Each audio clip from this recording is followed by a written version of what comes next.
Coming to Shudder on April 25th is a new horror film called Frewaka, and I would like to thank the fine folks over at Shudder for sending me over just a little bit early screener to check out and let you guys know if this film is worth a watch. And if you like early reviews like this, definitely hit the subscribe button. I also review movies out of the theater as well, so definitely hit that subscribe button. Also give the video a like as well and comment below your thoughts on Frewaka. Now this film, it was directed by Aislinn Clarke, and I'm not familiar with any of her previous works. The film, what is it actually about? Well, it's about shortly after the death of her estranged mother, Shoo, a primary care nursing student, takes a placement in a remote Irish village to care for Peig, a reclusive elderly woman who lives in fear, haunted by her experiences in a Catholic asylum. The house in the woods holds plenty of dark secrets, and Peig's paranoia begins to rub off on Shoo, whose own troubled abusive past begins to catch up with her. The film stars Clare Monnelly and Brid N Neachtain. Now, I didn't know anything about this movie. As I always say, I don't know anything about these Shudder screeners or what's really upcoming. I just get sent them and I just go for it really blind. Never even watch a trailer. Now, with this film, I will say from a positive standpoint, I did like the setup of this film. So it starts off where you have this woman at a party in which she just got married and she just suddenly disappears. We then flash forward to, I don't know how many years, it's quite a bit of years. They don't say, they just say today.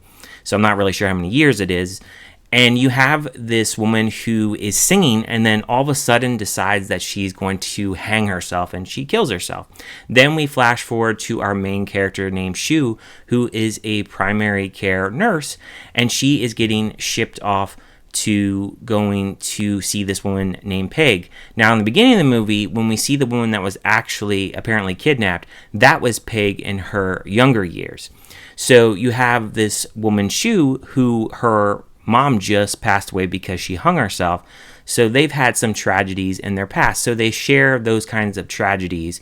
But when Shoo actually arrives at this woman's place, she's just an absolute nut. She's very nasty, doesn't want to see her. She's in fear because she has apparently suffered trauma from the past, and then she doesn't even go outside because of like her neighbors. She doesn't trust anyone, and so she's just a real nag, and so she has trouble really actually trusting anyone.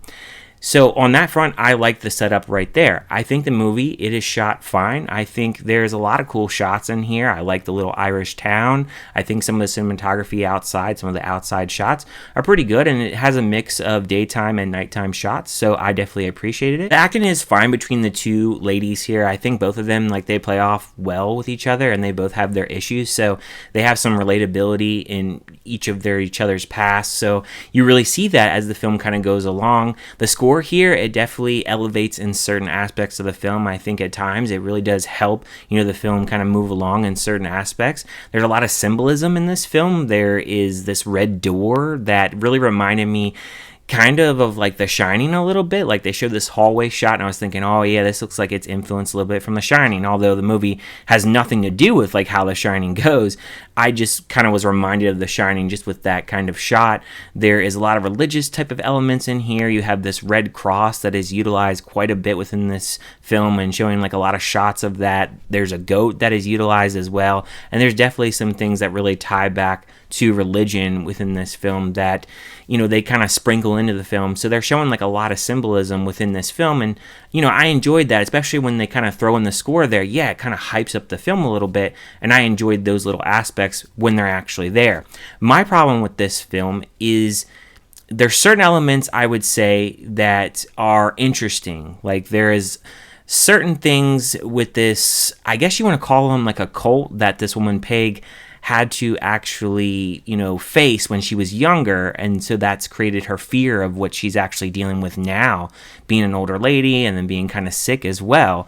Like, those kind of aspects, interesting. And then you have Shoo here, who is dealing with the death of her mother and how she had a very bad relationship with her mother. It's very obvious because she really tells us, and you can tell also too because she has a friend back at home. She's basically telling her to just throw away all this stuff. She doesn't even really want to mourn the death of her mother. So like, that relationship is very interesting. So like, correlating both those relationships, yeah, like that I can see where the characters really have a lot of relatability to each other. But I think for me, just the story here isn't very good. I think there are certain elements in here where they really hype up that score, like I said, and I feel like it just doesn't go anywhere. Like there's no like scary aspect to it. It's like one of those things where you hear like that scratchy kind of sound like you hear in horror movies, and you're like, oh man, like this is about to amp up and go crazy, and it just doesn't. It just kind of just gives you like a little kind of like fake me out kind of moment where it's like, oh, it's not gonna do it.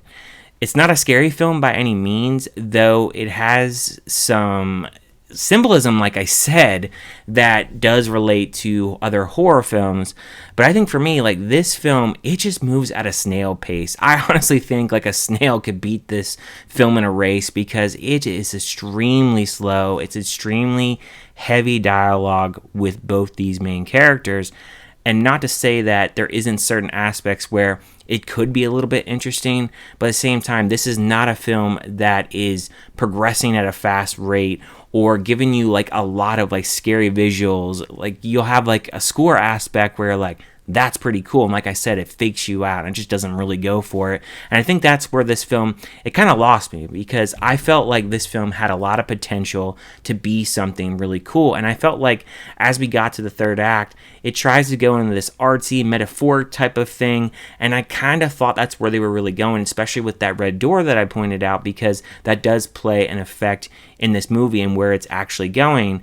But I just felt like some of the things that were actually surrounding it, especially with some of the things that happened in the past with Peig's life, and then some of the things that you have our main character Shoo, she's really discovering as well, and just like Peig's past life, I think some of that is just kind of like surface level. I don't think they really dive too much into it. It's just kind of like there and like, yeah, this happened, but not like in a scary fashion. I don't know. I didn't feel like creeped out by this movie. I just felt like we see like an image and we go, okay, that's symbolism for something. Or you have something with like a cross and like I said, like a goat, like those kinds of aspects towards religion. But I don't really think the story really ever came to me, like really came together. And I felt like by the time the film actually ended, I was kind of like, yeah, I expected something like really ambiguous, like to happen like this, very kind of open-ended type of ending. That's kind of what I expected, and that's kind of what I got, honestly. But I just kind of felt like, and I even watched this film twice because I was like, okay, maybe I just wasn't in the right mood after the first time. I was like, let me watch it a second time, see if I pick up on more stuff. And I did pick up on more stuff as I watched it a second time, but even with the second time, I was like, this film is still too slow. Like, it needs just a little bit more oomph to be like a better movie. I feel like if it has just a little bit more story with it and have it be a little bit more interesting, I think it could have been a lot better film.